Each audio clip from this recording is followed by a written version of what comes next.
beberapa hal yang menarik juga mengenai asam mefenama. Ternyata asam mefenama atau Ponstan ini tidak boleh diberikan kepada ibu hamil.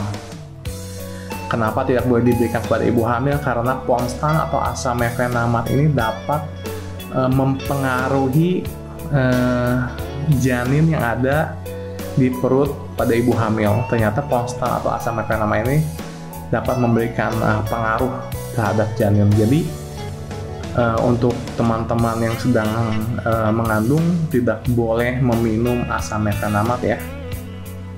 Dan yang selanjutnya, ternyata asam mefenamat ini pun tidak boleh diberikan kepada ibu yang sedang menyusui, karena ternyata asam mefenamat ini akan terbawa melalui air susu ibu ke sang bayi. Malah itu akan menyebabkan ada pengaruh obat ke sang bayi yang sedang diberikan ASI oleh ibunya.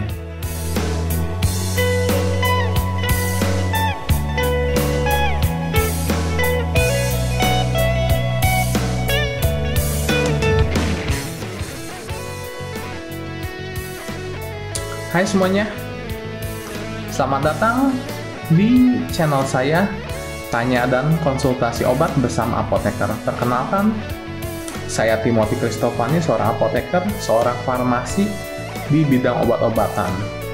Di video kali ini, saya akan membahas satu obat yang kira-kira teman-teman sudah mengetahui obat ini, dan juga tampaknya beberapa teman-teman juga sudah pernah meminum obat ini. Penasaran obatnya apa? Oke, obatnya ini ya.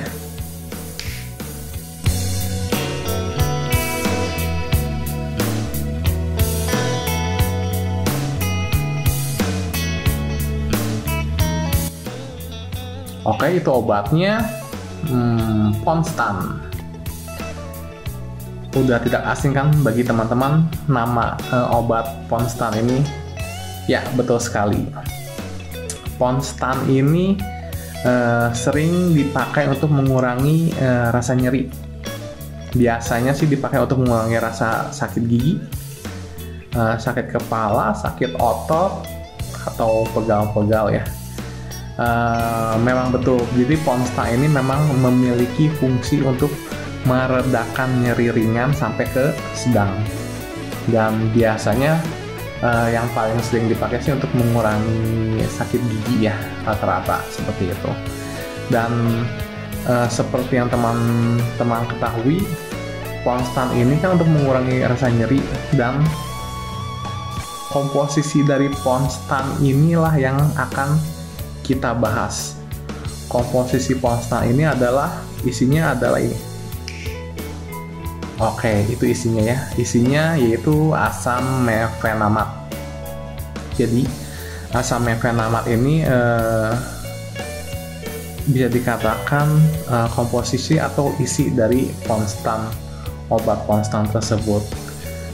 Sedangkan asam mefenamat ini sebetulnya nama generiknya ya. Jadi, bila teman-teman ingin membeli obat generik asam mefenamat, itu sudah tersedia di pasaran. Tetapi bila teman-teman ingin membeli yang agak mahal sedikit, itu agak bagus sedikit lah ya, atau yang bermerek, yaitu Ponstan. Ponstan atau asam mefenamat ini ternyata memiliki kontraindikasi. Kontraindikasinya apa sih? Sebentar. Sebelum kita ke kontraindikasi, saya akan menjelaskan sedikit tentang kontraindikasi itu bahasa apa sih, artinya apa sih? Kontraindikasi itu kebalikannya dari kata indikasi. Indikasi itu adalah penggunaan, sedangkan kontraindikasi adalah tidak digunakan, lebih baik jangan digunakan, seperti itu ya. Contohnya Ponstan itu indikasinya itu meredakan nyeri ringan sampai sedang. Dan ternyata Ponstan ini juga, atau asam mefenamat ini pun memiliki kontraindikasi, yaitu kontraindikasi yang pertama, bila teman-teman memiliki alergi obat, alergi asam mefenamat atau Ponstan, itu yang pertama, alergi. Jangan diberikan Ponstan ini atau asam mefenamat ini, jangan diberikan kepada pasien atau seseorang yang memiliki alergi asam mefenamat. Kedua, Ponstan atau asam mefenama ini tidak boleh diberikan kepada pasien-pasien yang memiliki tukak lambung atau luka pada lambung. Kenapa? Karena dari katanya sendiri ya, asam mefenamat. Kata depannya udah memiliki kata asam, berarti sifat dari asam mefenamat ini atau Ponstan ini memiliki sifat asam, di mana lambung kan memiliki asam lambung. Bila pasien memiliki luka lambung atau memiliki lambung tinggi, maka disarankan mengurangi atau jangan meminum obat ini. Kenapa? Karena asam mefenamat ini akan memberikan tambahan asam ke dalam lambung pasien, sehingga malah akan menyebabkan peradangan pada lambung, dan malah tukak lambung itu malah akan menjadi lebih berat atau lebih terjadi peradangan dan sangat berbahaya. Yang ketiga, jangan diberikan kepada pasien-pasien yang memiliki pendarahan pada saluran cerna. Kita kembali alasannya kenapa? Karena kita kembali lagi ke asam mefenamat tersebut. Kata asam ini dapat memberikan peradangan bukan hanya pada lambung saja, tetapi pada saluran cerna pun dapat menyebabkan peradangan, di mana bila ada pasien yang memiliki pendarahan pada saluran cerna, bila meminum obat ini malah akan memperparah peradangan atau pendarahan. Jadi itu guys ya. 3 kontraindikasi atau 3 hal yang tidak boleh diberikan, pasien tidak boleh diberikan obat ini. Yang pertama, bila ada alergi. Kedua, ada tukak lambung atau luka lambung atau pendarahan pada saluran cerna. Alasannya itu tetap satu ya, karena dari asam mefenamat ini dia memiliki sifat asam yang cenderung dapat melakukan peradangan atau malah membuat luka pada lambung atau saluran cerna. Oke teman-teman, udah tahu ya kontraindikasinya. Oke, di sini pun ada beberapa hal yang menarik juga mengenai asam mefenamat. Ternyata asam mefenamat atau Ponstan ini tidak boleh diberikan kepada ibu hamil. Kenapa tidak boleh diberikan kepada ibu hamil? Karena Ponstan atau asam mefenamat ini dapat mempengaruhi janin yang ada di perut pada ibu hamil. Ternyata Ponstan atau asam mefenamat ini dapat memberikan pengaruh terhadap janin. Jadi untuk teman-teman yang sedang mengandung tidak boleh meminum asam mefenamat ya. Dan yang selanjutnya, ternyata asam mefenamat ini pun tidak boleh diberikan kepada ibu yang sedang menyusui, karena ternyata asam mefenamat ini akan terbawa melalui air susu ibu ke sang bayi. Malah itu akan menyebabkan ada pengaruh obat ke sang bayi yang sedang diberikan ASI oleh ibunya.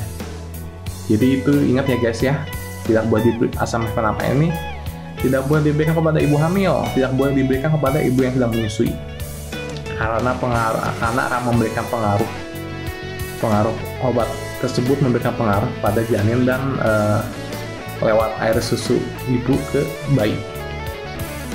Oke, yang terakhir, seperti yang sudah saya jelaskan tadi di awal, kan dari katanya aja asam mefenamat, berarti obat ini benar-benar memiliki sifat asam dan dapat memberikan peradangan juga. Terus cara mengatasinya seperti apa? Cara mengatasinya cukup simpel sih guys. Untuk meminum obat ini caranya dilakukan saja sesudah makan. Optimalkan obat tersebut dengan cara sesudah makan baru kita minum obat asam mefenamat tersebut. Kenapa sesudah makan? Karena jangan sampai lambung kita kosong saat meminum asam mefenamat. Karena asam mefenamat itu akan memberikan sifat asam ke dalam lambung, di mana lambung itu sudah ada asam lambung. Bila lambung dalam keadaan kosong, kita meminum obat asam mefenamat, itu malah akan menyebabkan tambahan asam di lambung yang akan menyebabkan tupak lambung atau luka lambung. Jadi itu sangat berbahaya. So, minum asam fenamate harus sesudah makan. Jangan sampai lambung kosong, jadi lambung diisi dulu dengan makanan sehingga asam fenamate bisa bercampur dengan makanan sehingga tidak memberikan efek ke lambung. Oke, seperti itu. Teman-teman sudah mengerti? Bila ada pertanyaan, bisa langsung ditanyakan saja di kolom komentar. Bila ada obat yang ingin dikonsultasikan, yang ingin ditanyakan, bisa langsung ditulis juga di kolom komentar. Spam aja nggak apa-apa di kolom komentar, silahkan. Dan bila teman-teman menyukai video ini, bisa juga berikan like. Dan bila teman-teman baru join dengan channel ini, bisa berikan subscribe juga untuk mendukung channel ini, sehingga channel ini bisa dapat berkembang lebih baik lagi. Oke, sebelum kita berpisah, saya ingin mengingatkan kalian dengan 3M.